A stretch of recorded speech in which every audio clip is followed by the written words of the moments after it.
Welcome to today's episode. Today we are talking about content marketing and AI, two of our favorite topics. And we have a great guest today, Nathan. He is the head of content marketing for Copy.ai. Welcome to the show. Hey, thank you so much for having me. Really appreciate it. Glad to have you here. So, why don't we start by you taking a minute or two just to share a little bit of context about who you are, what you've done, and what you're doing? Yeah. So I'll backtrack a little bit. Just about 10 years ago is when I got into blogging. So it was around 2015. I was living abroad with my wife and just needed ways to find any way to make extra money for our 130 square foot apartment. So blogging was a natural thing. I was a writer, master's in communications. I was really fascinated by persuasion and psychology and stuff. So it just took me down the rabbit hole of content marketing as I got in through that first taste of blogging. And then I got an in-house role in 2018 where I just took a deep dive into SEO, started seeing rankings, understood how that worked. Went from a startup with no money to another startup that was doing better but wasn't funded. So they were like really mature and financially good, but they didn't have the pressures of VC. And then I went to an agency that was doing all B2B VC-backed companies that were outsourcing their content. So I got the agency world behind me, and that was very eye-opening how companies approach their budgets differently depending on where the funding is coming from. And then I, after a bit of freelancing, headed over to Copy AI, where I am now head of content strategy, and I think am having more fun professionally than I've ever had in my life. Fun is an important part of the compensation package, I always say. I think so, and I don't think people treat that seriously enough, but I'm with you. So we're ready to be inspired. Why don't you tell us a story about some of the best marketing that you've done that you're the most proud of? I am genuinely most proud of the marketing that I'm doing right now at Copy AI. The reason being, I'm taking a lot of pride in figuring out not just how to use AI to make content, but how to use AI responsibly to make genuine content. And that's been a huge challenge. I think we've cracked it in a few ways, which is why I'm really excited. So tell us at Copy AI, how are you using AI to not have your content beigified or whitewashed? Yeah, I love that. Beigeified. I like that term. I want to steal it. That's great. To avoid beigifying our content, we have different workflows. So we take a firm stance that co-pilots are not the best use of AI. ChatGPT, our chat tool, they're very useful and they're helpful at scaling one-off tasks. So you can become a faster task rabbit with ChatGPT. That's awesome. You can make your LinkedIn post a little faster and a little more generic, but it's not really doing what AI is supposed to do, which we believe is automating the processes that really don't need humans to do anyway, if that makes sense. And I'll explain why, because that sounded gross. The type of thing that I'm talking about is, let's say we wanted to target a top of the funnel post, content marketing 101. If I were to go look on Google right now, I could almost bet you that for that keyword, the top 5 articles are almost exactly the same. If SEMrush, Ahrefs, whoever is writing that article, and the reason is top of the funnel, very broad, there's not a lot of insights to add from humans. It's just more informational, junior level workers trying to understand the topic really well. But it still takes the same amount of time in terms of research. It takes the same cost in terms of writers and editors. So it doesn't move the needle a ton, but it's very expensive and time consuming, and that's frustrating. So what we've been able to do is take a workflow where we take the keyword and then the AI will go Google it, look at the top articles, extract the information, look for any information gaps that are there, look at our sitemap to find related links that should be added for internal links that would make the most sense. Then research that would support that argument. So it's, hey, we're not just making this stuff up. Check out these recent stats with sources to that. And then a good first draft that we then have a human editor that we know and trust. They go through it, they check everything. It just takes them 30 minutes per 1,000 words rather than 8 hours at the end of the day. So that's our top funnel content. And that's pretty easy because, like I said, there's not human insights. I think where it gets finicky is when we're talking about like thought leadership posts and stuff, and to what extent is AI good at capturing real human stuff that's valuable. So for us, the way I bucket our content creation is what is generic that we still need. We still want to help our entry level freelancers who want to learn about content marketing. They might want to learn how to use AI and that stuff, but they're not going to be our pro users soon, and they're not going to lead to enterprise contract. Our thought leadership pieces, though, need a lot of human insight. So what we do is schedule interviews with our executives, and we make sure that we get really powerful questions and insights from them that we can then take the transcript. And now me as the ghostwriter, look, in the past, I will be totally honest, I would do this process and I would do my best to try to sound like the person I was writing for as the ghostwriter. I would try to capture their voice, make them sound smart, capture their insights. But then a part of me would always bleed through a little. What we're trying to do now is get rid of my biases going into our thought leadership content and have the transcript be the guardrails. So we're not worried about hallucinations. Extract quotes and insights and everything that they were thinking, but then also capture the voice that they were speaking in the content. So you get a glimpse at their personality through the reading too. We found that if we need something that's insightful, like not content marketing 101, top of the funnel, but maybe how is AI changing content marketing? You want a human expert talking about that. You don't want AI just making that up out of its ass. That's where we take the transcript and we get the human insights and then we repurpose it. And now I can go edit that in about an hour, make sure the quotes are right, see if there's anything that was missed. The conversation is still fresh in my head because I didn't have it 2 days ago and then caught up on a bunch of things. Just makes everything a lot easier when used responsibly. And that really is in determining, does this content need human real insight? If so, you got to interview an expert and get a transcript. Or does it just need really basic information that needs to be fact checked for accuracy and be sure that it's correct? So that's, yeah, how we're thinking about content right now. Let's break down those two buckets because I Please. think this is really interesting. So the first bucket, the process you talked about for top of the funnel, I think that's great. Of take a keyword, get the search results, analyze those, look at your website sitemap, see where the gaps are, come up with some interesting content from that and give you a draft. I can see how that could take the process from many hours down to 30 minutes. I think that's like a totally awesome process for AI to be a good co-pilot for top of the funnel content. The one thing I'll add to it that I've seen other people doing is you can have AI analyze all of the content library on your website, like let's say in the resources section, and ask it, tell us where the gaps are, and do some advanced prompting around that. And it can help you identify, oh, you need to build out topics for this industry vertical or this personam, or like I've seen some people doing some really interesting things to build out their content roadmaps with AI co-piloting in that way. Have you seen that? I have, and not just analyze the stuff, but one thing that I'm excited about AI unlocking is, and I don't know if this has been your experience, feel free to push back on me on this. The idea of a brand voice is really appealing to companies. It's very sexy to have this idea of we're going to have a unique brand voice, and people are going to read this and they're going to know it's us because it's so unique. And I keep hearing companies talking about the importance of brand voice, but when I go to websites, I don't see often brands where I'm like, oh, that is super unique. That is you across channels. I might find a blog post that has a lot of personality. I might find a LinkedIn post with a lot of personality. But across the board, it's really hard because you have people coming in and out of companies. You have new freelancers. You have churn in the marketing departments. And so you have different styles coming in and out.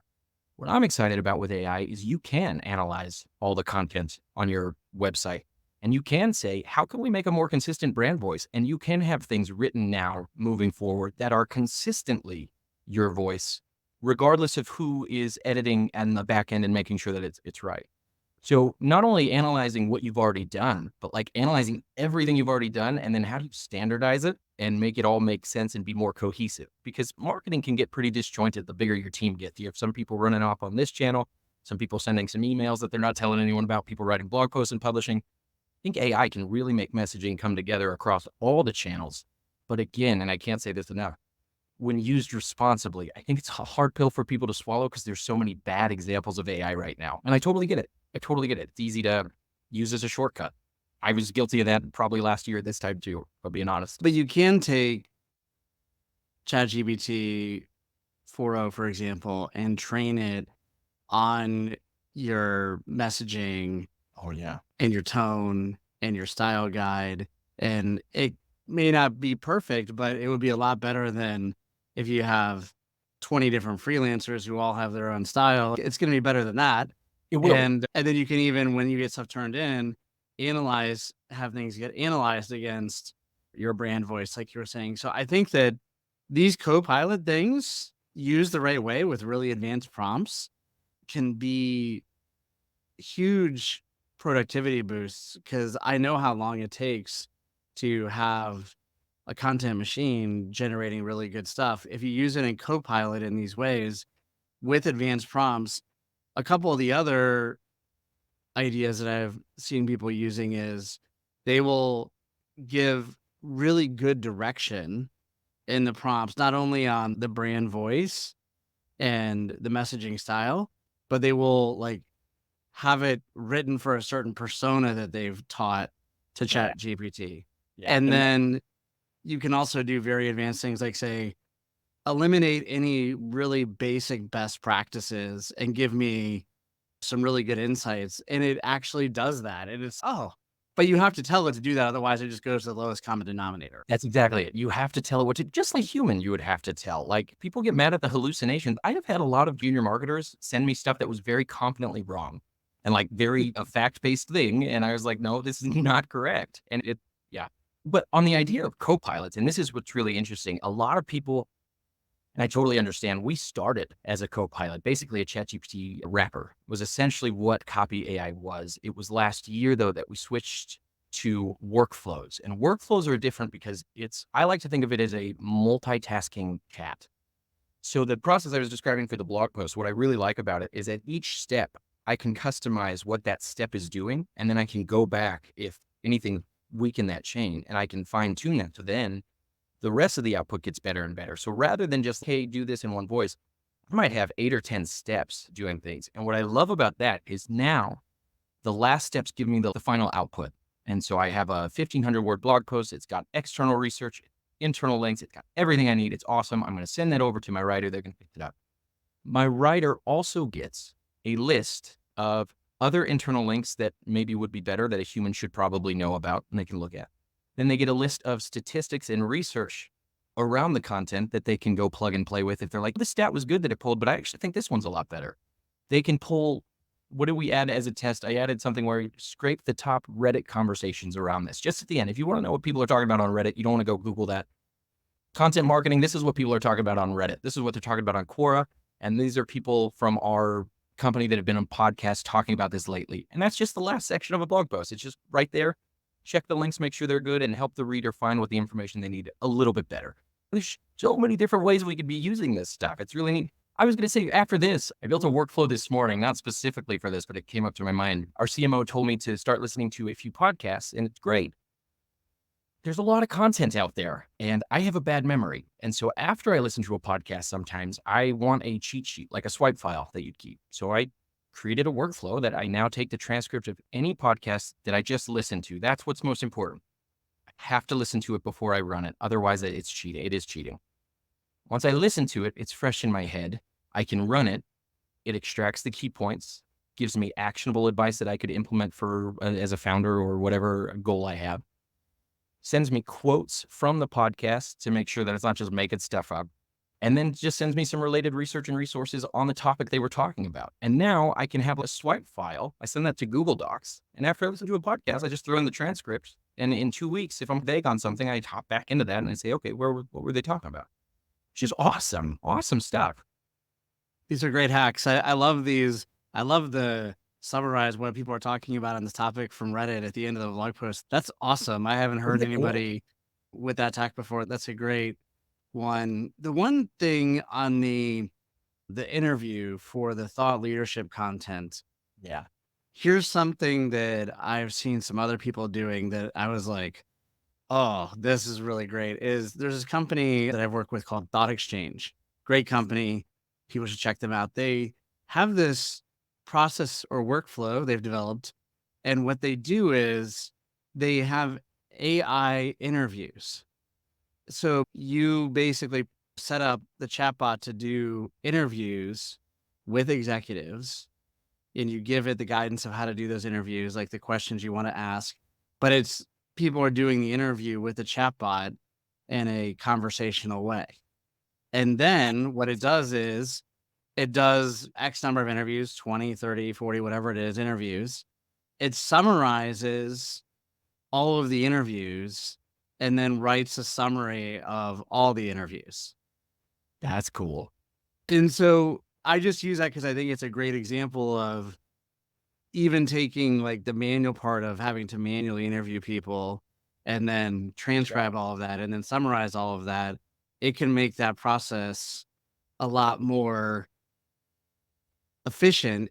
I think it'll get to the point where people can even do an audio interview like what we're doing right now, and it will capture and transcribe all of the interview. And then, just like you were saying for the podcast hack that you mentioned, it'll summarize and give the key points. And then, if there's multiple interviews, the summary of the key points across those interviews, like that gets to some really interesting thought leadership content that is not hallucinating and is not off track, right? It's the transcripts. The quality of the transcripts determines the quality of the output. In my experience, it's so to go off this more. Sorry, you got me super excited as you were talking about the transcripts and doing stuff, and they get automatically recorded and sent. So this was in October, November.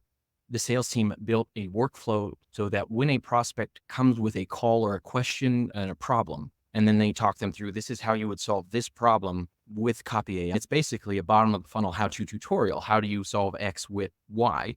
And those were so annoying to write. I used to have to write one of those a day at an old job, and there was no insight. It was just step one, do this, step two, and it was always repeatable, but it was a slightly different problem. And 10 people searched for it a month, so I had to go write it. And it's very frustrating. Now, those transcripts from those calls, as the sales rep walks them through, gets turned into a how-to tutorial. We now have 8,500 of living in Notion.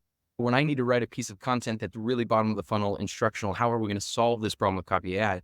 I go in there to that draft, and I can take the step-by-step instructions and use that as the starting point to make sure that it's going to write something accurate, but will be more friendly for Google to understand. That's really incredible. Again, it's not to try and be lazy or cheat. It's just being as efficient as you can. And I'm able to do so much more cool stuff now, like the people I'm able to talk to, because I'm not sitting behind a computer trying to change a sentence to not have a preposition at the end. I can just clean that stuff out, and I can focus on what matters, which is the narrative and really the audience's experience with the content they're getting. So I think this is really interesting. I love the workflows concept for content marketing with AI because it's stepping through the process and allowing you to make things better in a much more efficient way. I love it. So let me ask you, where do you think we're headed in terms of content marketing and AI? Like, what does the next 6 to 12 months hold? What are some of the things that you're excited that you think will materialize? I will be so totally honest that it hurts me to say. Really, I would love to sugarcoat stuff.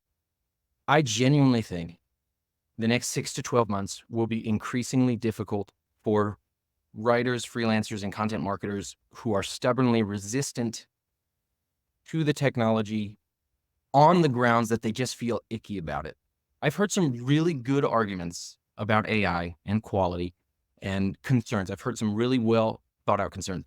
I've heard a lot more. I just don't like it. I don't think it's great. And I think that attitude is going to, in the long run, be a losing attitude. I think the real people who are going to benefit are people who get excited and learn how to use it without shortcutting the quality. Like you can do it, and you can do it really efficiently and really well. It is tempting to want to shortcut, to just want to say, okay, copy paste to LinkedIn and hit the post and it's done. If you are a responsible human in the loop, which is another point I want to bring up, if you've ever seen a shitty piece of AI, it did not publish itself. It can't. A human made that decision to say, this is my bar of quality, that's fine, publish. When you attach the right disciplined content marketers who are excited about what they are marketing with this kind of technology, you just get so much more better stuff for your audience because you automate the stuff that's not that impactful and was bogging your whole team down. And then you have that time back to free up on more fun campaign. Like I would not have had time to talk to you if I was still writing a daily how-to tutorial. I just couldn't keep up with everything and have fun conversations like this. I couldn't respond to messages on LinkedIn that I'm getting from people asking about, hey, what as a freelancer, what should I wouldn't have time. So now Yeah. I like get to be a human with real human bandwidth. And at 3 o'clock, I get to go pick up my kids at the bus stop and nobody bugged me afterwards. And I published 3 posts that day. So I just don't see any downsides. Next 6 to 12 months, I think we're going to see more people coming to terms with AI is here to stay. It's not a trend. I think we'll see more people learning how to use it responsibly. And I think 12 months onward, we're going to see some of the coolest content that's ever been made. I think the internet's about to be a lot less boring. I love that. And I don't think it's a fad. I think that AI is not going to take people's jobs, but people who embrace AI may take your job if you don't embrace it, is the sentiment that I think is accurate. How do you think that content marketing and AI is changing SEO? Like the things that are getting ranked in Google, the way those are getting ranked is changing now with AI summaries and videos being at the top.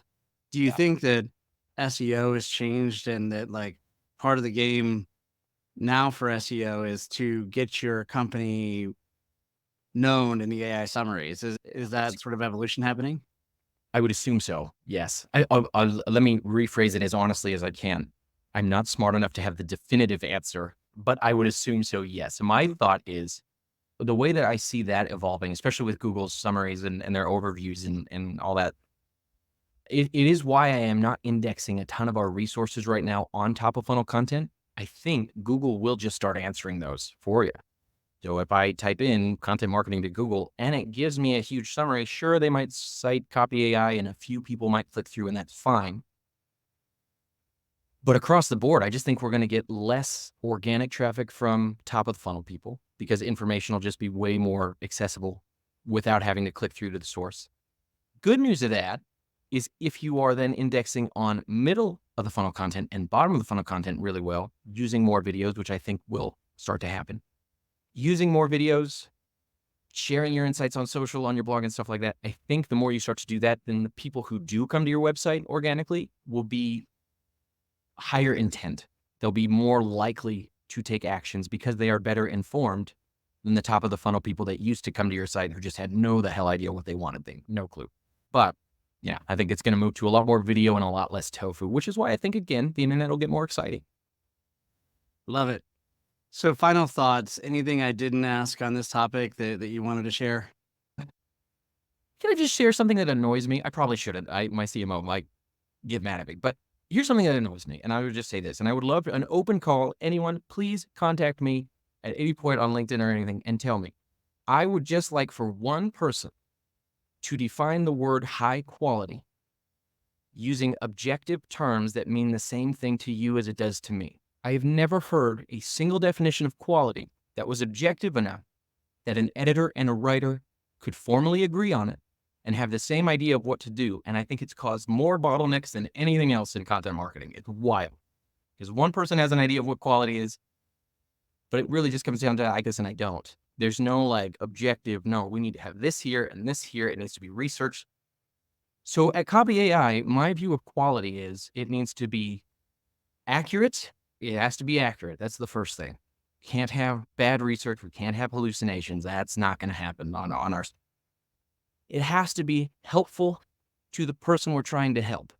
So if it says we're going to solve a problem, by the end of that article, you better be able to solve that problem. It has to be somewhat readable and clear. There has to be some bare minimum level of, I can understand this content. It makes very much sense. That is usually taken care of because AI writes very clearly. So for me, is it accurate and helpful?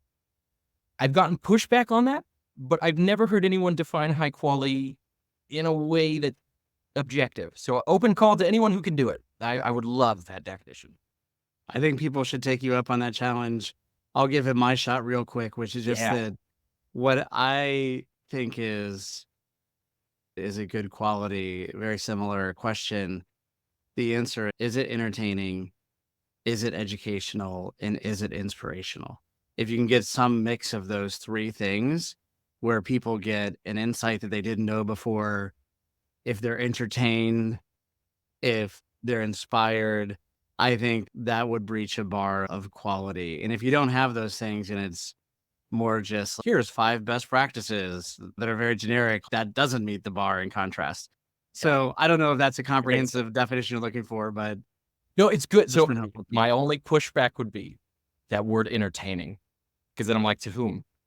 Some people find some things entertaining. Like I love The Office. I have friends who don't. I'm very entertained by it. They just don't like the humor. Or some people like the UK version of it. Educational. Inspirational is the word that I really liked in that one. But my You only can't be pushback, everything to everybody, right? It's yeah, impossible that's to be right. everything to everybody. So That's what right. I actually mean by entertaining is in B2B marketing, for example, in particular B2B content marketing on our topic here is you can't be boring. If you're boring, you're just dead. So you could make it another word for entertaining is obviously, is it humorous? Is it funny? But it doesn't necessarily have to be like slapstick funny or cartoon funny. It's just, is it entertaining? People are like, wow, that was really like clever. It was funny, some combination of those things. If you're doing those sorts of things, I think it's great. Last night on The Daily Show, they did a really funny segment based on the fact that the one candidate in the presidential election said he would only get out of the race if Lord Almighty told him to. So they had all these different characters portraying Yeah. God. Come on, talk him out of it. That was funny and it was clever and it was entertaining. And Yeah. that's what TV shows are supposed to be about. And a little bit irreverent. I think that's like a good example of people watch it because it's funny. And people don't watch videos or listen to podcasts or read content if it's not, I think, a blend of these three things in some way. But I almost want to use the word, is it shareable? Because the thing that I love about the Daily Show is you were talking about it. It was so entertaining. You were talking about it unprompted. And that's what we all want from people in our branding, right? We want people talking about us unprompted, saying, oh man, I saw this awesome thing over at Copy AI and it was great. That's what we want. And so that's what we need to, yeah, okay. And I'm going to have to think about this. This is good. Yeah, Oh, I think yeah. I've always said the definition of something going viral is if people, when they see it, they're like, "Oh, I have to share that. If I don't share this with my friends or whatever, I'm gonna be mad. Like, aliens are real." Yeah. Yes, it is true. And it's funny because I share something. I have a colleague where I get that feel. I'll see a video, and anytime there's a cat, I'm like, because she just loves cat. I was like, I have to share this. Otherwise, I'm going to feel guilty that I took pleasure in something I knew someone else would take pleasure in, but I kept it from them. I just feel that guilt. Like I got to give it to him. So that's All right, well, thank you very much for being with us today. Great episode, very entertaining, very educational. Thank you, Nathan, for your story and all your insights. We appreciate it. I'm gonna link to your LinkedIn and your website so people can get in touch if they want to talk about this more. Thanks for being with us today. thank you so much. This was awesome.